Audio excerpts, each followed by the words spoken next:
Des bruits de machines à coudre qui traduisent le rythme de travail à l'atelier de couture de Taïrou à Abobo, une des communes peuplées du district d'Abidjan. À quelques heures de la fête de la Tabaski, Taïrou, le responsable et son équipe sont encore à la confection des vêtements. On fait de notre effort pour pouvoir finir habiller des clients. On prie Dieu pour que Dieu nous donne beaucoup de force pour finir, pour que tout le monde fête dans les bonnes conditions, tout le monde puisse avoir leur habit. Face à l'affluence de la clientèle en cette période de fête, cet autre atelier de couture géré par Mustapha a dû recruter une nouvelle apprentie, augmentant ainsi l'effectif du personnel qui passe de 6 à 7. Néanmoins, cela n'empêche pas l'équipe de passer des nuits blanches. Je reçois 10 à 15 clients par jour. Pendant la fête, il faut qu'on veille pour satisfaire les clients. Donc à partir de 9h, on commence. Jusqu'à où on dit 3h du matin, on se repose un peu pour reprendre à 9h. Nous sommes très fatigués. Cette stratégie a permis d'honorer des rendez-vous. Il m'a fait une surprise. Je voulais un modèle vraiment simple, mais il a fait quelque chose qui a épousé mon cœur. La fête a déjà réussi pour moi. Cette satisfaction ne se lit pas au visage de cette autre cliente venue pour le retrait de sa tenue. Mécontente, nous avons assisté quelques minutes plus tôt à ces échanges avec le couturier. Non, pardon, il est fini. Excuse-moi, viens, pardon.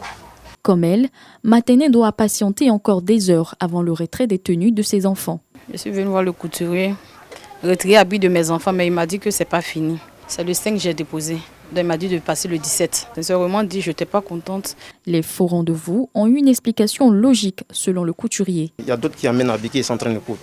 Il y a d'autres qui viennent pour essayer. S'il y a les petites retouches, on est obligé de faire les retouches. Il y a d'autres personnes qui viennent demain. Et puis, il y a des retouches qui sont en train de faire. Le temps que ça peut prendre, qui est déjà dans vos rendez-vous. Il y a d'autres qui ne viennent pas vite. Voilà, surtout notre meilleur client, ils savent que déjà que nous sommes habitués.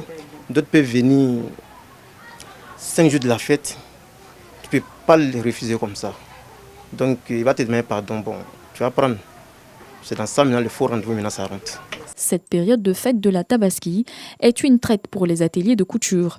Mustapha, lui, enregistre 10% de plus sur sa marge de bénéfice. Il lui fallait patienter 1 mois de travail pour atteindre ce montant obtenu en 1 semaine. La paix n'est pas un vain mot, c'est un comportement. La Fédération pour la paix universelle veut s'inspirer de cette maxime de feu le président Félix Houphouët-Boigny pour faire la promotion de la paix dans la région des Grands Ponts.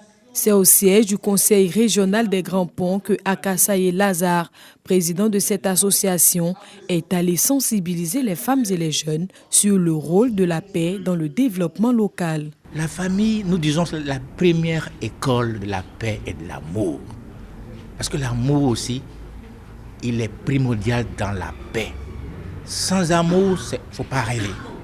Et enfin, nous disons qu'on ne fait pas la paix tout seul. Il faut coopérer. C'est un partenariat entre gouvernants, gouvernés, enseignants, enseignés, parents, enfants. Et ça s'élargit. Mais en tant qu'individu, la première condition, c'est de mettre Dieu dans son cœur. Daniel Cess, le président du Conseil régional des Grands Ponts, se félicite du choix de sa région pour le lancement du premier sommet régional sur la paix.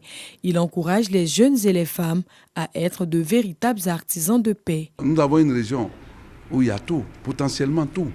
Il y a l'eau, il y a la forêt, il y a les bas-fonds et il y a aussi les hommes.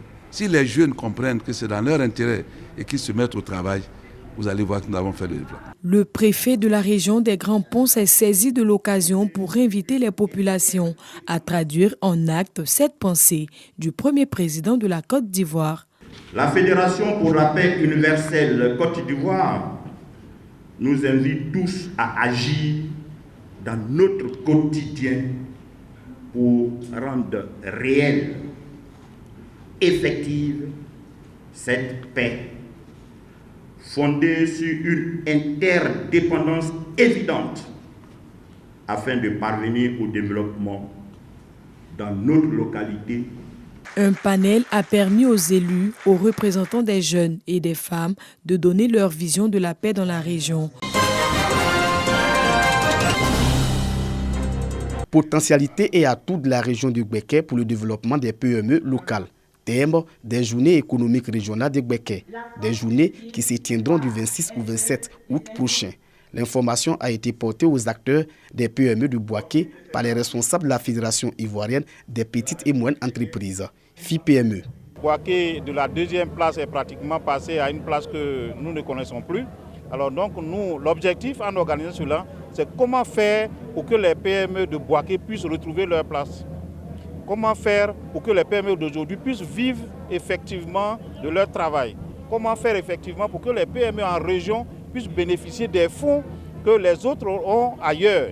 Pour le président du conseil d'administration de la FIPME, ces journées permettront aux entreprises locales de se frotter à des entreprises internationales. Les responsables des PME auront toutes les informations sur les fonds disponibles. Nous voulons faire en sorte que tous ceux qui peuvent accompagner nos PME dans le financement se retrouvent ici à Bouaké, afin que, de façon sans intermédiaire, cela sache qu'il y a des financements qui existent et comment ils peuvent avoir accès à ces financements. Les acteurs locaux du secteur des PME s'engagent pour la réussite de la première édition des journées économiques de Bouaké. Ce sera un moyen pour nous de pouvoir exprimer notre difficulté aux autorités pour que vraiment on puisse être soutenus financièrement pour pouvoir rehausser notre niveau d'activité.